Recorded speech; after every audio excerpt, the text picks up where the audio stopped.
कला के द्वारा, कला आधारित क्रियाकलापों द्वारा कैसे हम बच्चे को अधिगम के लिए या पढ़ाई के लिए कैसे अच्छी तरह से और पढ़ा सकते हैं। इसमें बच्चा और अधिक रुचि लेकर पढ़ेगा। और प्राथमिक स्तर पर जो उद्देश्य है शिक्षा का वो यही है कि बच्चे को ज़्यादा से ज़्यादा अवसर देना जिसमें वो अपनी क्रियाकलापों द्वारा पढ़े और अपने आप स्व आधारित पढ़ाई। ये सेल्फ लर्निंग नहीं है पर वो सेल्फ एक्सप्लोरेशन है। वो अपने आप अपनी क्रियाओं द्वारा अपना शब्दों का, अपने कंसेप्ट्स का मीनिंग उसको ज्ञान होता है और उसके द्वारा वो और अपने ज्ञान को आगे बढ़ाता जाता है। और धीरे धीरे इस क्रियाकलापों द्वारा आधारित ज्ञान को वो खेल खेल में ही विषय जो सब्जेक्ट रिलेटेड लर्निंग है उनको भी ग्रहण करता जाता है। इस सेशन में मेरे साथ दोनों सब्जेक्ट्स एक्सपर्ट्स हैं, मिस्टर दिनेश पुरी जो स्कूल में आर्ट टीचर है और लिपिका घोष जी जो वो भी स्कूल में टीचर है। ये साइंस टीचर है और आर्ट एक्टिविटीज़ द्वारा अपने बच्चों में अपनी टीचिंग को और रुचिकर बनाती हैं। मैं आप दोनों का फिर स्वागत करती हूँ यहाँ पे आने के लिए और अपना टाइम देने के लिए। ये देखते हैं कि कला शिक्षा जो है, कला का जो रूप है वो विभिन्न रूप है। जैसे कुछ तो वो बच्चे देख सकते हैं जिसको हम विजुअल आर्ट कहते हैं, दृश्य कला जो है, और दूसरी है वो जो करके दिखाते हैं। जैसे बच्चे क्लैपिंग कर रहे हैं, डांस कर रहे हैं, ड्रामा कर रहे हैं, तो उनको हम परफॉर्मिंग आर्ट्स कहते हैं। तो लिपिका जी ये तो है कि कला बच्चों में विभिन्न आयामों को, जैसे उसका वो शारीरिक विकास है या मानसिक विकास है और संज्ञानात्मक संवेगात्मक विकास है, इन सब को बढ़ावा देता है। और कला का रूप तो इसकी औपचारिक रूप भी है, थेराप्यूटिक यूज भी है। क्योंकि जब बच्चा उदास होता है उसको तुम कोई कलर पकड़ा दो तो वो कलर करता रहता है, या उसको कुछ अच्छा उसके पसंद का गाना लगा दो तो वो डांस करने लग जाता है, मतलब उसमें खुश रहता है। या अच्छी कार्टून पिक्चर आई तो वो देख के मतलब उसका वो जो उदासी जो है वो ख़त्म भी हो सकती है। तो इस समय पे मैं एक ही पूछा कि जो विजुअल आर्ट है, जैसे ड्राइंग है, पेंटिंग है या कॉलेज मेकिंग है, क्ले मॉडलिंग है, मास्क मेकिंग है, मॉडल मेकिंग है, और परफॉर्मिंग में जैसे गाना सुनना है, गाना गाना है, या फिर एक लय में मतलब जैसे में डांस करना है, या और हाथ पैर हिलाना है, कुछ ड्रामा करना है, या पपेट्री, कठपुतली का वो तो हमें भी बचपन में बहुत अच्छा लगता था। तो इस बारे में आप मतलब बड़ी क्लास में, जैसे यदि हम 6 और 8 में अब हम फोकस कर रहे हैं, बच्चे थोड़े बड़े भी हो जाते हैं, वो थोड़े उनको मतलब जो पढ़ाई है वो मेंटल जैसे कहते हैं मतलब एब्स्ट्रैक्ट थिंकिंग भी डेवलप होने लग जाती है। तो उनको हर चीज़ हमें दिखाकर नहीं करनी होती है, वो विजुअलाइज करके उसे परफॉर्म भी कर सकते हैं। तो इस कंटेक्स्ट में आप 6 से 8 की क्लास के बच्चों के लिए एक टीचर को आर्ट एजुकेशन कैसे ले सकता है जो वो अपनी टीचिंग को और इफ़ेक्टिव बना सकता है। आज के जो मॉडर्न युग की जो टीचिंग है, इट्स नॉट लाइक कि आप सिर्फ क्लास में गए और आपने किताब निकाला और पढ़ाया। आज सारी टीचर्स जो हैं उनको तैयार रहना पड़ता है with every kind of art. It can be a drawing that is visual, या आप जैसे आपने कहा परफॉर्मिंग आर्ट, म्यूज़िकल, बच्चों से परफॉर्म कराना, अगर खुद नहीं परफॉर्म करते तो बच्चों से कराना। इससे एक तो बच्चों का उसमें शिक्षा जल्दी होती है। जैसे आपने कोई भी चीज़ ले ली, आप सिंपल एक फोर्स का लीजिए, फोर्स जिसमें कहा जाता है कि फोर्स तभी अप्लाइड होता है किसी चीज़ पे जब वो चीज़ वहाँ से हिलता है। अगर वो नहीं हिला तो नहीं। आप सिर्फ एक बच्चे को क्लास 6, 7, 8 के बच्चे जो अभी टीनेजर हैं, उनमें हमेशा बहुत एनर्जी होती है और वो हमेशा कुछ करना चाहते हैं। आप 2 बच्चों को बिठा के बोलिए कि अच्छा आप लोग आओ, बैठ जाओ, परफॉर्म करो कि आप फोर्स कैसे शो करोगे। वो खुद बच्चे ड्रामेटाइज करेंगे, वो एक दूसरे को पुश करने की, पुल करने की कोशिश करेंगे, और वो बच्चा अगर नहीं हिलता है तो सारी क्लास के बच्चे कहते हैं फोर्स अप्लाइड नहीं हुआ। आपने परफॉर्म भी किया और उसके साथ उसको रिलेट भी किया। इसी तरह आप और भी कोई भी सब्जेक्ट ले लें, अभी जैसे हम लोग कुछ पिक्चर्स की बातें कर रहे थे, कोई एनिमल पिक्चर ले लें और उसको रिलेट करें विद कहाँ से वो रहता है, कहाँ रहता है, उसकी हैबिटेट क्या है, उसकी अडाप्टेशन क्या है, वो किस क्लाइमेट को सूट करता है, और वहाँ से आप शुरू करें तो आप एक बार बायोलॉजी की तरफ जाएंगे, तो एक बार आप ज्योग्राफी की भी तरफ जाएंगे, और किस जगह में रहता है तो सोशल साइंस भी आपकी डेवलप होती है। इसका मतलब है कि आप एक चित्र के साथ इतने सारे सब्जेक्ट्स को आप इन्वॉल्व कर रहे हैं। मतलब ये सारी चीज़ों को आप इन्वॉल्व करके और उसमें आप उसको सिखा रहे हैं कि अच्छा ये जंतु आपकी पानी में रहने वाला जीव है तो इसकी ये कैरेक्टर्स होती हैं, ये खाता है, ये ऐसे देखने में होता है, ये जंतु जीव टेरेस्ट्रियल है या ज़मीन पे रहने वाला, ज़मीन पे वो जंगल में रहने वाला होता है या वो डेजर्ट में रहने वाला होता है, सूखी जगह पे रहने वाला है, तो उसकी क्या क्या उसके ये कितनी तरह की जंतुएं वैसे हैं, कैसे जंतुएं वहाँ मिलती हैं, इस तरह की चीज़ें आप उनको। लिपिका जी, ये आपने बड़ा अच्छा बताया कि जो एक शिक्षक जो है मतलब कंफर्टेबली, मतलब आराम से, मतलब वो बच्चे को मतलब एक्टिविटीज़ में इन्वॉल्व कर रहा है, बच्चा कोई क्रियाकलाप कर रहा है, उसके साथ साथ ही वो मतलब खेल खेल में ही वो सब कुछ सीख भी जा रहा है। मैं दिनेश पुरी जी आपसे ये पूछना चाहूँगी, क्या जब बच्चे 6 से 8th क्लास में, तो बच्चों का विकास हो जाता है, उनमें कॉन्क्रीट लर्निंग, मतलब चीज़ों को देख के सीखने की बजाय वो आप बोलते हैं वो उस चीज़ को अपने मेंटली मतलब दिमाग में उसको विजुलाइज कर लेते हैं और उसको कर सकते हैं। तो जब आप ये जो और फिर टीनेजर की तरफ भी वाली स्टेज आई थी, जब वो टीनेज में एंटर कर रहे होते हैं, तो क्या हम ये आर्ट को, चाहे ड्राइंग को, क्या हम बच्चों में ऐसे भी यूज़ कर सकते हैं कि ये बच्चों में एक तो उनको लर्निंग की तरफ, मतलब पढ़ाई की तरफ और ज़्यादा रुचि लेने को वो करे, और यदि किसी बच्चे में कोई परेशानी है तो वो भी हमें आर्ट के द्वारा पता चल सकती है। एक तो आप कुछ काफ़ी फिगर्स लाए हैं, जैसे आपने कलर्स भी किए हैं, तो ये आप बताइए। ये मैं कलर करके तो इसलिए लाया हूँ कि देखने में थोड़ा कंफर्टेबली दिख भी जाए। इस एज ग्रुप में बच्चे के पास लाइट एंड शेड और 3D की कॉन्सेप्ट भी आ जाती है। अच्छा, और ये 3D से क्या मतलब है, ये आप बता दीजिए। ऐसा लंबाई और चौड़ाई तो सबको दिखती है, जो छोटी एज ग्रुप के बच्चे होते हैं वो लंबाई और चौड़ाई ही समझते हैं, लेकिन जैसे जैसे बच्चा बड़ा होता है वो देखता है कि इसकी गहराई भी है, तो इसकी डेप्थ भी देखना चाहते हैं कि मोटाई कितनी है। तो यहाँ पर मैंने सिंप्लीफाई करने के लिए 3D ऑब्जेक्ट्स कैसे कैसे बनेंगे, ये बेसिकली 9 बॉक्सेस बनाए हुए हैं। सेंटर वाला बॉक्स हमारे आई लेवल पर है, बिल्कुल हमारे सामने है। एक बॉक्स हमारे राइट साइड पर है, एक हमारे लेफ्ट साइड पर है, और बिल्कुल ऐसे ही ऊपर बने हुए बॉक्स 3, एक हमारे आई लेवल से ऊपर राइट साइड, आई लेवल से ऊपर जस्ट, और आई लेवल से ऊपर लेफ्ट साइड, और बिल्कुल 3 ऐसे ही बॉक्स नीचे बने हैं, आई लेवल से नीचे बिल्कुल सामने, और एक राइट साइड पर, एक लेफ्ट साइड पर। इसमें मैंने इसकी प्रोजेक्शन लाइंस यहाँ से वेनिशिंग पॉइंट से ड्रॉ की हुई हैं, और जिससे हमें पता लगता है कि जो बिल्कुल सामने वाला बॉक्स है ये 3D होते हुए भी हमें सिर्फ उसकी एक ही साइड दिखाई देगी। 2 डायमेंशनल और 3 डायमेंशनल में इसमें हमें कोई फर्क नहीं दिखाई देगा। जो ऑब्जेक्ट हमारे आई लेवल से ऊपर है इसका हमें बेस दिखाई देने लग जाता है। बिल्कुल। और जैसे हमारे ये राइट साइड पर मेरे है, मैं इसे देख रहा हूँ, तो इसका मुझे बेस दिखाई दे रहा है, और उसकी दूसरी साइड भी दिखाई दे रही है, बिल्कुल नीचे की साइड दिखाई दे रही है, बेस भी दिखाई दे रहा है। और इसके लिए बहुत ज़रूरी है हमें कि लाइट का एंगल, बच्चों में क्योंकि लाइट एंड शेड करने की भी समझ आ जाती है, और बच्चे अक्सर लाइट एंड शेड में बहुत गलतियां करते हैं, तो यहाँ पर हमें लाइट का एंगल एक फिक्स कर लेना चाहिए कि यहाँ से हम लाइट दिखा रहे हैं, वो मैं हमेशा यहाँ पर कॉर्नर पे मार्क कर देता हूँ। कोई भी बच्चा आए बच्चे की ड्राइंग में, मैं हमेशा ऊपर मार्क कर देता हूँ ताकि उसे कन्वीनियंटली समझ आ जाए ये डायरेक्शन लाइट की रखनी है।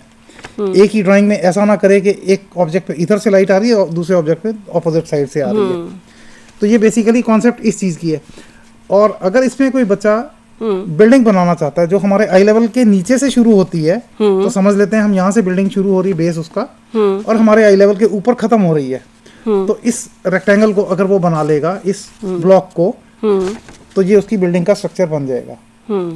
और रेक्टेंगुलर शेप से हमारे बहुत ज़्यादा ऑब्जेक्ट्स बन जाते हैं। जब हम किसी को कॉन्सेप्ट बनाते हैं कि कोई भी क्यूबॉइड, जब हम 3D शेप में आते हैं तो उसे क्यूबॉइड कहना चाहिए, क्यूब या क्यूबॉइड। तो उससे हम बहुत सारे ऑब्जेक्ट बना लेते हैं, जैसे बच्चे का पेंसिल बॉक्स, उसकी प्रोपोर्शन हम मेंटेन करेंगे, उसी से फ्रिज बन जाएगा, एक अलमीरा बन जाएगी, उसी से ईंट बन जाएगी, उसी से बिल्डिंग बन जाएगी, बस बन जाएगी।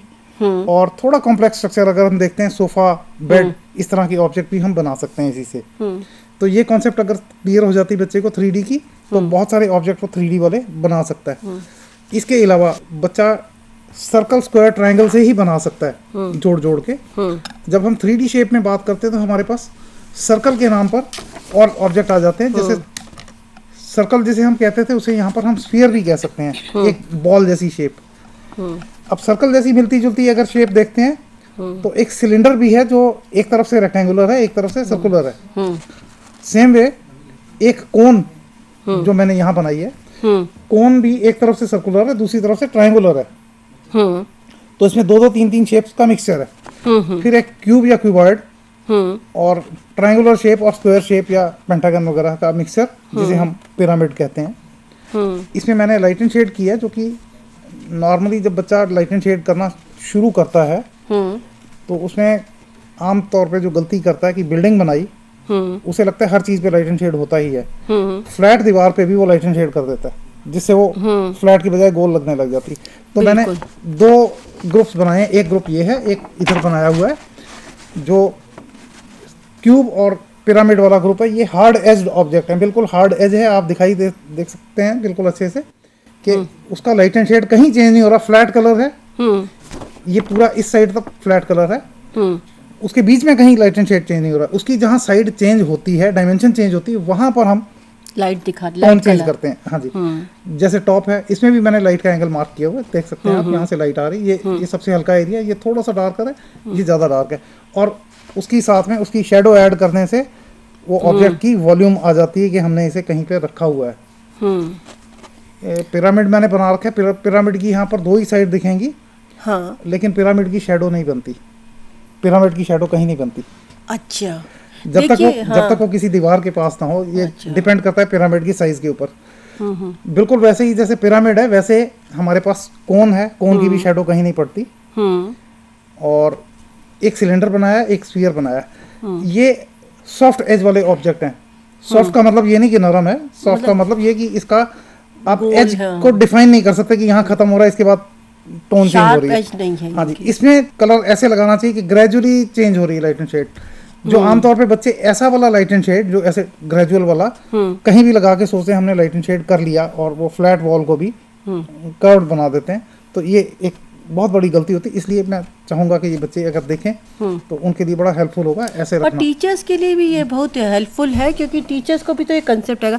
लिपिका जी, जैसे ये दोनों जो फिगर्स जो पुरी जी ने दिखाए, तो मुझे तो लग रहा है कि साइंस वाला जैसे डायरेक्शन ऑफ लाइट, और फिर डायरेक्शन ऑफ लाइट, शैडो और एक्लिप्स, और फिर उसका जो शैडो, तो ये आप इसको इन फिगर्स को, मतलब आप एक मतलब साइंस टीचर, मतलब जो टीचर साइंस भी पढ़ा रही है, उसके लिए तो ये काफ़ी अच्छा वो है। बिल्कुल, क्योंकि क्लास 5 तक बच्चों को, जो प्राइमरी लेवल है उसमें बच्चों को इतनी समझ आ जाती है कि जो ऑब्जेक्ट से मतलब लाइट पास होती है, पारदर्शी ऑब्जेक्ट, जैसे ये ग्लास अभी, हाँ, उसी तरह कुछ चीज़ें हैं जो वो कह रहे हैं सॉफ्ट चीज़ें, वो ऐसी हैं जिसके थ्रू लाइट जाती नहीं, जिसको ओपेक कहते हैं। और जब भी ओपेक ऑब्जेक्ट किसी लाइट सोर्स के सामने आता है तो उसकी शैडो बनती है, और वो उसके ऑपोजिट साइड में बननी चाहिए। बिल्कुल, तो ये कंसेप्ट जो सारे जो है, शैडो का कंसेप्ट है, लाइट का कंसेप्ट है,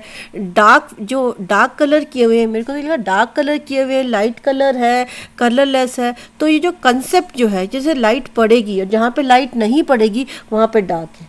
और जो थ्री डायमेंशनल जो इन्होंने 9 फिगर्स दिखाए थे, तो इवन मतलब जो विजुअलाइजेशन है वो नीचे वाला हमें कब दिखाई देगा, जो हमारी ऊपर वाली चीज़ है, तो उस पर हम उसके बेस देख सकते हैं।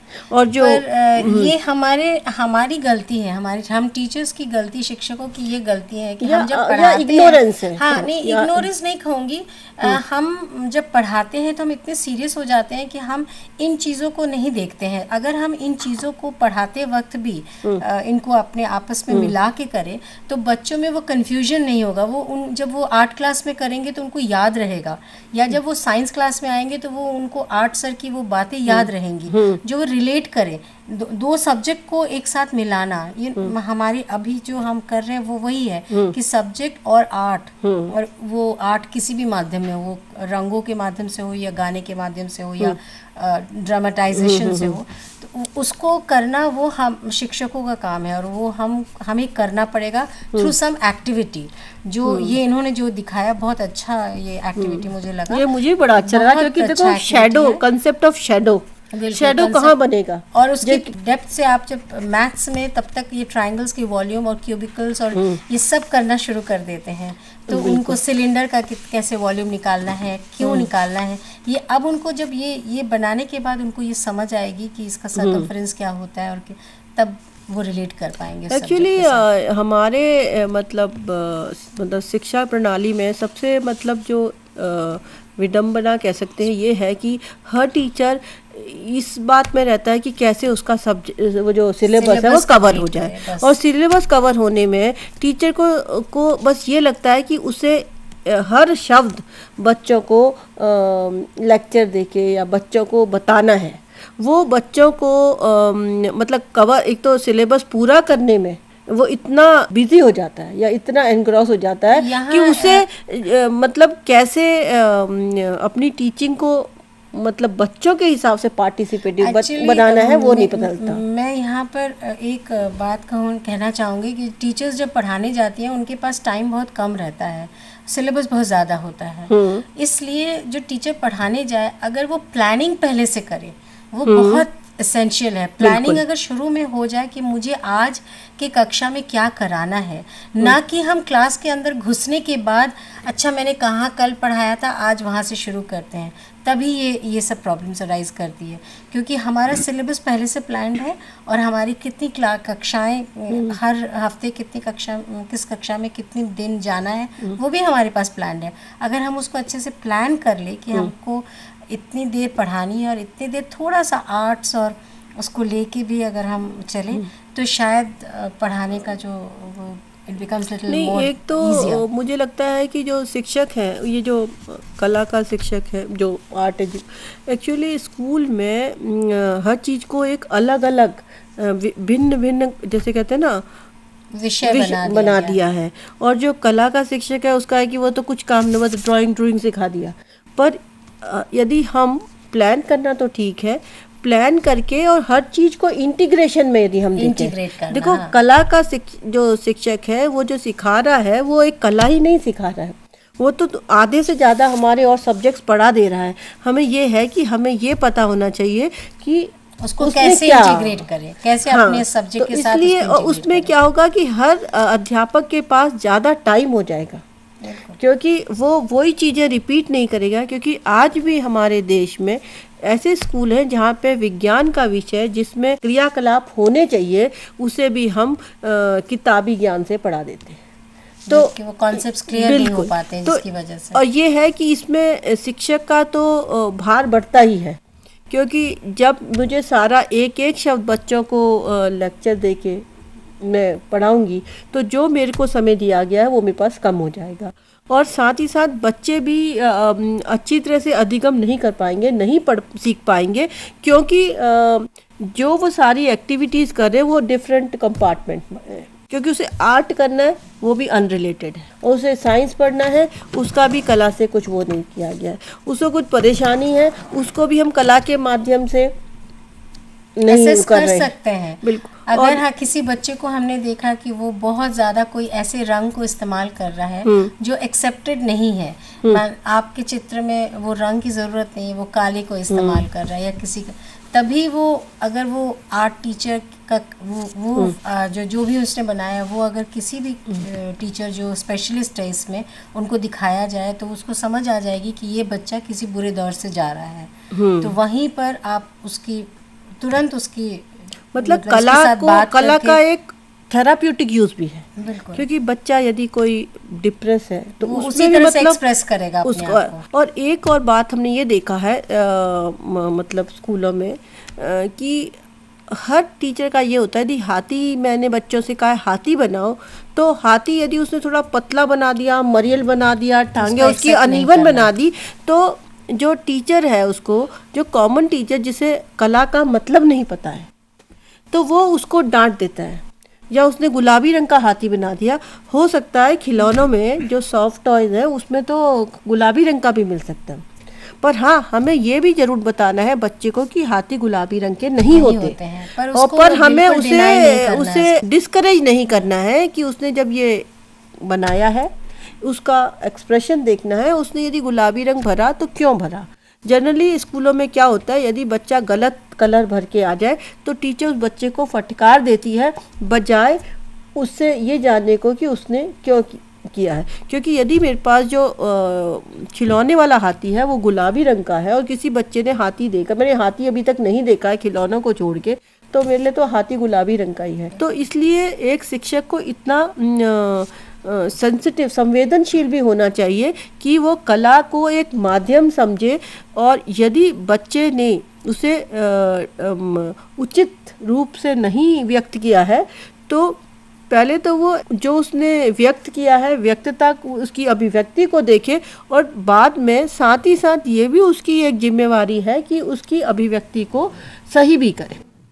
मैं पुरी साहब आपसे एक चीज़ पूछना चाहती हूँ यहाँ पे, जैसे ये एक और आपकी एक आप चित्र लेके आए हैं पेड़ का, तो इसमें हरे रंग बड़े डिफरेंट एक छोटा पेड़ दिख रहा है, एक बड़ा ये आप जरा हमें एक्सप्लेन कीजिए। हाँ, दूसरा भी दिखाइए। हाँ, 2 ड्राइंग्स लाया हूँ, ये दोनों मैं बेसिकली इसलिए कि मैं इसमें पर्सपेक्टिव की स्टडी के लिए, ये ताकि बच्चे को पर्सपेक्टिव के थोड़ा सा मन में क्लियर हो जाए कॉन्सेप्ट।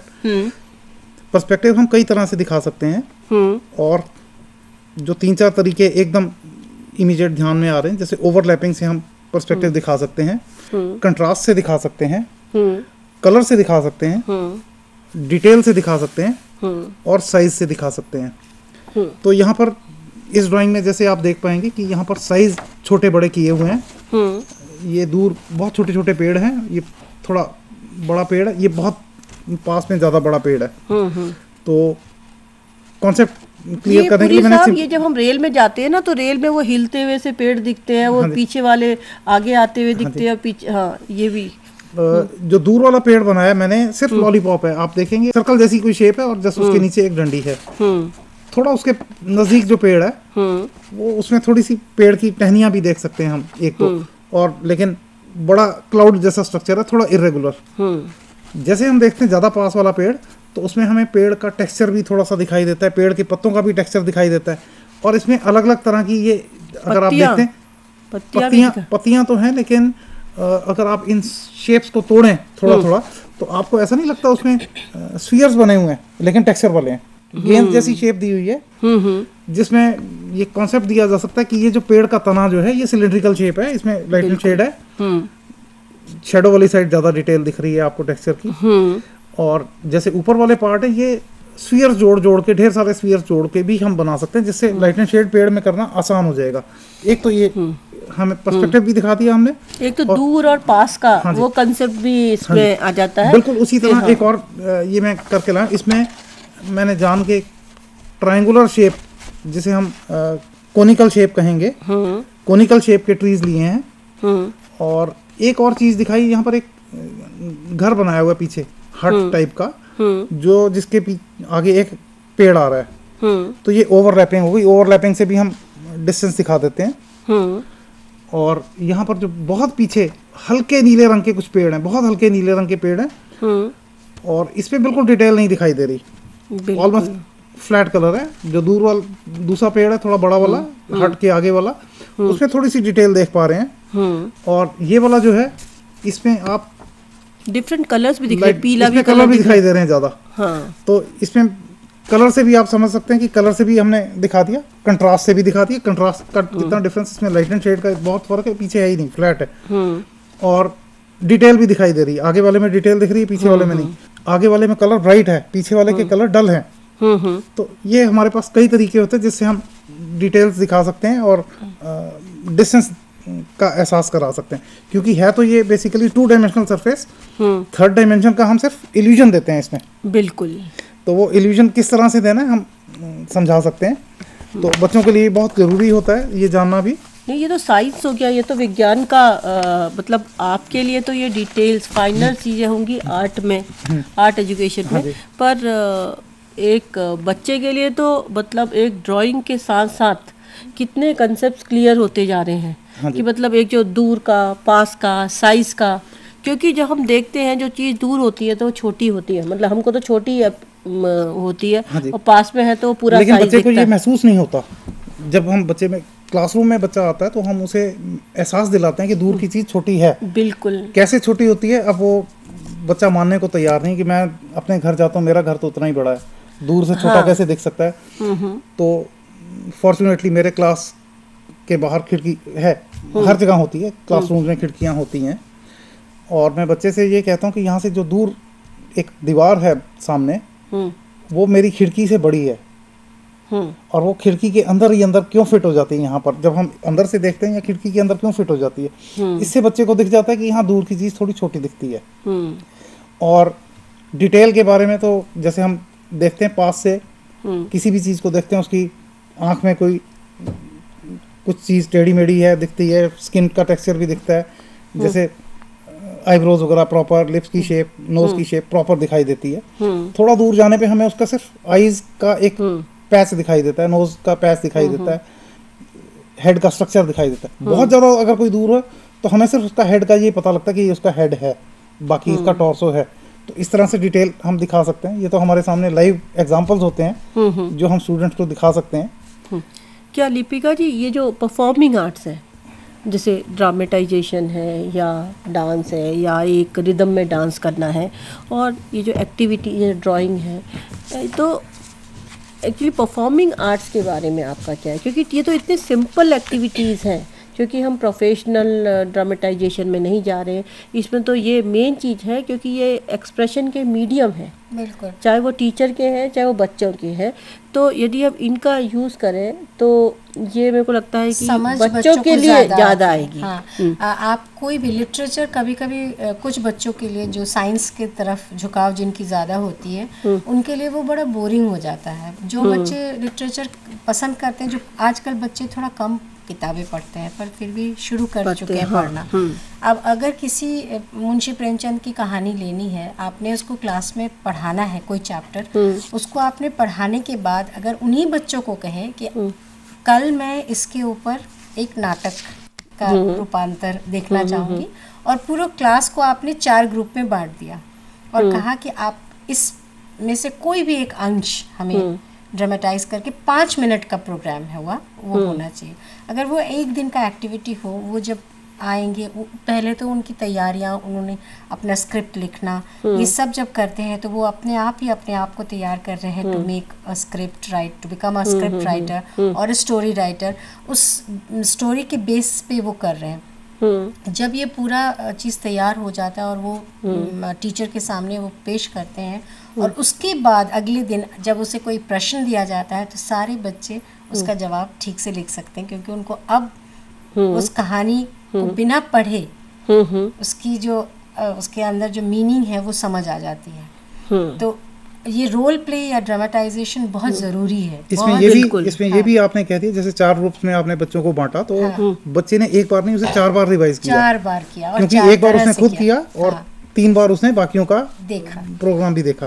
तो उसके लिए 4 बार उसके लिए रेपिटेशन हो गया, रिवीजन हो गया। तो ये रोल प्ले आप रोल प्ले में करें या परफॉर्मिंग आर्ट्स कोई डांस फॉर्म में करें या म्यूजिकल फॉर्म में करें, उसी चीज़ को आप म्यूजिक की तरह उसमें लिख के म्यूजिकल फॉर्म में करें। और इसमें ज़रूरी नहीं है कि शिक्षक को भी पार्टिसिपेट करने की ज़रूरत, शिक्षक सिर्फ वहाँ पर मोटिवेट करने के लिए, क्योंकि आप बड़े बच्चों के, आप 6th 7th 8th के बच्चे जो है वो बड़े हो जाते हैं, वहाँ अगर शिक्षक हर चीज़ बताएगा तो वो बच्चे अब लेना नहीं चाहते हैं। उनको लगता है कि हम बड़े हैं, हमें सब मालूम है। अगर उनके ऊपर ये रिस्पॉन्सिबिलिटी दिया जाए कि आप इसको पेश करो, तो वो अपने आप में ही वो एक रिस्पॉन्सिबिलिटी आ जाती है। नहीं, और टीचर एक शिक्षक का यहाँ पे मेन मुख्य उद्देश्य ये है कि वो वहाँ पे रहे और उनको जो ज़रूरत हो हाँ, वो सुविधा मतलब जितनी वो स्कूल में है बिल्कुल मतलब ठीक। वो दिला मुझे सके। इससे हाँ, एक चीज़ याद आ रही है, ऑल्दो मेरे सब्जेक्ट से बोलिए। रिलेटेड हाँ। है। जैसे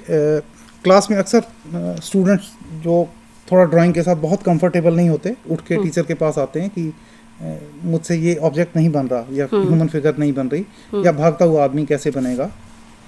तो मैं कभी भी स्टूडेंट को नहीं बताता, ये मेरा काम बताना नहीं है उस वक्त। मैं सबसे पहले स्टूडेंट को कहता हूँ तुम बना के लाओ। स्टूडेंट का नेक्स्ट रिएक्शन ये होता है मैंने बनाया था लेकिन रब कर दिया, ठीक नहीं बना। मैं अभी भी उसे नहीं मानता, मैं कहता हूँ नहीं, ड्रॉ करके लाओ, मैं देखना चाहता हूँ कि कैसा ड्रॉ किया था। और कभी भी ऐसा नहीं होता कि बच्चे ने 100% वो चीज़ गलत बनाई। उसमें से कुछ पार्ट जरूर ठीक होगा, उसमें से थोड़ी सी चेंजेस के बाद आप उसे ठीक सजेस्ट कर सकते हैं। मैं सिर्फ चेंजेस सजेस्ट करता हूँ, जिससे बच्चे को ये लगता है कि कुछ तो मेरा ठीक था। बिल्कुल, और उसकी इससे क्रिएटिविटी को आपने हाँ जी। रोका नहीं। और कोशिश बच्चे ने खुद की, जब उसने खुद कोशिश की तो तभी वो सीखेगा। अगर मैं बच्चे को बना के ही देता रहूँगा हमेशा, तो ड्राइंग मैंने सीखी, बच्चे ने नहीं सीखी। मेरा पर्पज़ ये होता है कि मैं बच्चे को सिखाऊं, तो बच्चा तभी सीखेगा जब वो खुद करेगा। अगर मैं बच्चे को कहता हूँ कि तुमने तैरना सीखना है, तो पानी में छलांग मैं नहीं मारूंगा, बच्चे ने मारनी है। बिल्कुल वैसे ही ड्राइंग भी बच्चा ही करेगा, वो करेगा, मैं उसे बताऊंगा कि यहाँ ठीक है, यहाँ नहीं है। और अगर सारा ही गलत हो और मैं सारा बच्चे को कह दूं ये भी गलत है, ये भी गलत है, शायद वो बच्चा अगली बार मेरे पास नहीं आएगा, ड्राइंग मोटिवेशन करेगा और ही नहीं। एनकरेजमेंट की ज़रूरत बहुत ज़्यादा होती है। ये मैं अपनी पर्सनल एक्सपीरियंस से कह रही हूँ कि मेरी माँ बहुत अच्छा ड्रॉ करती थी, पर मैं नहीं कर पाती थी। शायद मैं इसलिए नहीं कर पाती थी क्योंकि मैं अपनी ड्राइंग्स मम्मी के साथ कंपेयर करती थी। पर एक समय आया कि मेरी जो प्रिंसिपल थी वो मेरे क्लास में आई और उन्होंने कहा कि ये ड्राइंग करना है, तुम लोग निकाल के करो। और मैंने किया और उन्होंने मुझे बहुत अच्छा एक रिमार्क दिया कि तुम्हारी ड्राइंग बहुत अच्छी है। और उस दिन से मेरी ड्राइंग अच्छी होगी। कोई जादू तो नहीं हुआ, ये वो उनकी मोटिवेशन थी, उनकी एनकरेजमेंट, एक एनकरेजमेंट वर्ड। और वो भी एक शिक्षिका जिसको तुम पसंद करते हो, अगर वो आके बच्चे के सिर पे एक हाथ भी रख देता है तो वो बच्चा उसी से एनकरेज तो होता है। इसलिए एक प्राथमिक स्तर के शिक्षक की भूमिका तो बहुत महत्वपूर्ण है, बहुत ज़्यादा। और उसके पास ये एक सुविधा है कि उसको वो सारे मतलब वो बच्चे को सारे सब्जेक्ट्स पढ़ाती है। और उसके पास ये जो पढ़ाने में ये 45 मिनट का पीरियड, ये वाला एक वो नहीं है कि 45 मिनट उसे हिसाब पढ़ाना है, फिर 45 मिनट इंग्लिश पढ़ाना है, 45 मिनट वो करना है। तो वो एक अच्छी तरह से प्लान कर सकती है, उस क्रियाकलाप से शुरू करके जो बच्चों को पसंद है उससे वो बच्चे को मोटिवेट करती है। जैसे कि पुरी जी का सुझाव कि वो बच्चे को समय देते हैं, तो ये मैं तो मतलब मुझे लगता है कि आज की जो हमारी चर्चा थी, मतलब उसमें एक अध्यापक के लिए ऐसे टिप्स हैं जो वो हर कोई अध्यापक यूज़ कर सकता है। इसमें हर प्राथमिक शिक्षक का कला में मतलब उत्तीर्ण होना जरूरी नहीं है, पर कला के माध्यम को, चाहे वो ड्राइंग बनाना हो, चाहे वो गाना हो, चाहे वो गाने का मतलब ये नहीं है कि वो संगीत में पारंगत हो। गाने का मतलब लय और जो हमारे को कान में सुनने में अच्छा लगे और जिनके लिए हम गा रहे हैं उनको अच्छा लगे, या जो बच्चे जो है जो उनको जो अच्छा लग रहा है उनको एक लय में वो गा रहे हैं या एक लय में वो डांस कर रहे हैं। यदि वो क्रियाकलाप एक अध्यापक करा सकता है तो मुझे लगता है कि एक प्राथमिक शिक्षक जो है वो एक जिसको बोलते हैं सक्सेसफुल टीचर है, प्रभावशाली शिक्षक है। एक और बात है कि जो भी शिक्षक या शिक्षिका बनना चाहता है वो इसलिए ना बने कि और कोई काम मुझे नहीं मिल रहा है तो मैं शिक्षक। अगर आप बच्चे से प्यार करते हैं तो ही शिक्षक बनिए। और दूसरी बात कि बच्चे को जब आप देखें तो आप याद कीजिए कि आप जब उस उम्र में थे आपने क्या क्या एक्सपेक्ट किया था अपनी शिक्षिकाओं से, और उन्हीं चीज़ों पे आप अगर अमल करें तो वो बच्चा बिल्कुल आपको सीखेगा भी आपसे, और वो आपकी मतलब आपने जो भी उसको समझाया वो जल्दी समझेगा। क्योंकि हम ज़्यादातर हम अपने आप को अपनी जगह पे रखते हैं और बच्चे को बच्चे की जगह पर रखते हैं। हम कभी भी अपनी जगह को उलट के नहीं सोचते कि मैं अगर वहाँ होती तो मैं क्या करती। अगर वो हम सोचे तो it becomes easier for the child also to learn. और दिनेश पुरी जी, आप जैसे आपने जो ड्राइंग बताई, मुझे तो ये लगा कि आपके हिसाब से ये आर्ट होंगे, पर मेरे हिसाब से तो ये होलिस्टिक लर्निंग था। बिल्कुल। जैसे आपने कहा शेडो, तो कंसेप्ट ऑफ शेडो बच्चे को आ रहा है। मतलब, और जैसे कंसेप्ट ऑफ लाइट, मतलब जैसे कहाँ पे वो ब्राइट लाइट है, कहाँ पे थोड़ा, फिर जो शेड्स आपने दिखाए, तो उनसे तो बच्चे को, मतलब आप ये देखो, और फिर आप जब एनिमल्स का दिखा रहे हैं, फिर आप उनसे एडेप्टेशंस, और भी जैसे डेजर्ट में जो रेगिस्तान में जो जानवर है उसमें जो उसके जो कैरेक्टरिस्टिक्स हैं, उसके जो गुण हैं, और जो दूसरे एरिया में है, ऐसे यदि आप भालू दिखाएंगे तो भालू के बहुत बाल दिखाएंगे, तो भालू यदि सफ़ेद कर दिया बच्चे ने तो वो तो पोलर बियर हो जाएगा। तो पोलर जैसे करें तो वो बच्चे को पोलर वाले एरिया, जैसे ज्योग्राफी है, और फिर ज्योग्राफी मतलब कि वो इतनी ठंडी जगह है, तो ये आज मुझे तो ऐसा लग रहा है कि मतलब मुझे यह फील होता है कि कला एक माध्यम है, और कला की शिक्षा ये बहुत महत्वपूर्ण है, क्योंकि सबका ऐसे अध्यापक, हमारा एक अध्यापक के रूप में हमारा ये भूमिका है कि हम अपने बच्चों को जो हम शिक्षण दे रहे हैं, जो वो सीख रहे हैं, वो खुश होके सीखें। बिल्कुल। और वो खुश होने का मतलब सिर्फ जैसे रट्टा मारना या रोट मेमोरी नहीं होके, उनको हम थिंकिंग, जैसे मतलब सोचने को, अपने आप जानने को, नए नए तरीक़ों से, यदि ये सब चीज़ें हम, और अपना ज्ञान वो करने को, देखो ज्ञान तो संसार में है, यदि हमें कोई ज्ञान देता है तो हम उसे एकदम से नहीं लेते, हम उसे टेस्ट करते हैं, उसे देखते हैं, परीक्षण करते हैं। यदि हमें उसे लगता है कि वो हमारे लिए उचित है तो हम उसे ग्रहण करते हैं, नहीं तो हम उसे एग्ज़ाम की तरह पास करके और फिर हम उसे भूल जाते हैं। आज यदि टीचर एजुकेशन प्रोग्राम्स, यदि हम कहते हैं कि यदि ये अच्छी तरह से ट्रेनिंग नहीं देते हैं, तो उसका कारण यही है कि हम टीचर को जो एक अच्छा प्रभावशाली शिक्षक होना चाहिए वो बनाने में सक्षम नहीं हो पा रहे हैं।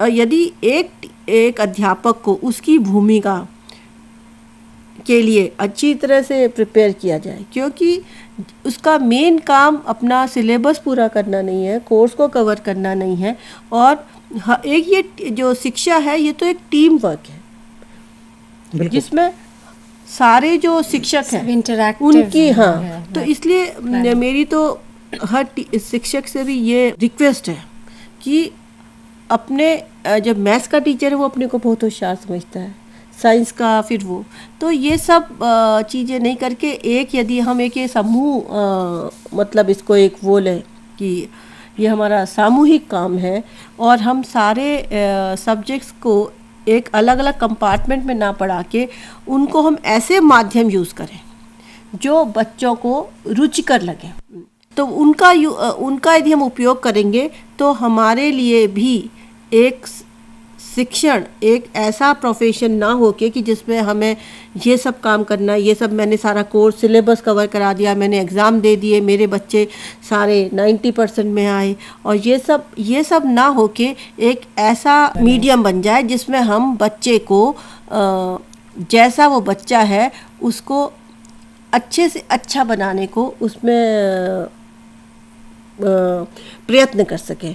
पुरी जी इस बारे में, क्योंकि जैसे आप तो आर्ट पढ़ाते हैं, आपके पास तो बहुत सारे स्टूडेंट्स आते होंगे, कई ऐसे स्टूडेंट्स भी आते होंगे जो पढ़ाई में उतने अच्छे नहीं होते होंगे, तो क्या उसके लिए ये आर्ट एजुकेशन से उस बच्चे को हम दोबारा मोटिवेट कर सकते हैं क्या? जी बिल्कुल कर सकते हैं। और अक्सर ऐसे स्टूडेंट्स जो शायद जो पढ़ाई में अच्छा नहीं है तो हमारे हिसाब से। हाँ जी बिल्कुल। तो किसी पर्टिकुलर सब्जेक्ट में पढ़ाई में अच्छा नहीं है, लेकिन वो जब टीचर के संपर्क में आता है, और मान लीजिए बच्चा हिस्ट्री में अच्छा नहीं है, और हिस्ट्री की ही टीचर उसे कभी कहती है अच्छा तुम इस फ्रीडम फाइटर की तस्वीर बना के लाना, तो अगर टीचर चाहे, हिस्ट्री टीचर चाहे, तो उसे उस फ्रीडम फाइटर के बारे में थोड़ा सा बता भी सकती है, अगर चाहे तो। ये टीचर के ऊपर बहुत कुछ डिपेंड करता है, क्योंकि जहाँ तक बच्चे का मेरे साथ रिलेशन है, मैं अगर बच्चा वो मेरे पास आता है तो मैं उसे सिर्फ ड्राइंग ही बता पाऊंगा कि ऐसे ऐसे करना है, उसको तस्वीर ढूंढ के दे सकता हूँ। बिल्कुल। हो सकता है मैं उसे कहूँ चलो नेट से ढूंढ लो, नेट से ढूंढेगा तो शायद ढूंढते ढूंढते कुछ पढ़ लेगा। ये बहुत मतलब अच्छा लगा कि प्राथमिक स्तर पर यदि टीचर सब एक कोऑपरेटिव, मतलब हर टीचर मतलब वो काम करे और सिलेबस पूरा कराने में ही ना रह के और उन्हीं विषयों पे ज़्यादा ध्यान ना दे जिसमें कि जैसे मार्क्स हो या बच्चे मतलब जैसे मैथ्स ऐसे में, और बच्चों को उन माध्यमों द्वारा पढ़ाए जिससे कि बच्चे खेलते हुए या खुश होकर ही सीख जाए। तो ये एक प्राथमिक शिक्षक का एक ये मुख्य उद्देश्य होना चाहिए। आज के हम सेशन यहीं समाप्त कर रहे हैं, और मुझे आशा है कि ये चर्चा श्रोतागणों को या दर्शकों को बहुत अच्छी लगेगी, और हम आशा करते हैं कि आगे भी हम जो विभिन्न माध्यम हैं उनके ऊपर और चर्चा करेंगे, जैसे कि एक प्राथमिक शिक्षक इन माध्यमों के द्वारा भी जो है कक्षा में प्रभावशाली ढंग से शिक्षण कर सकता है। धन्यवाद।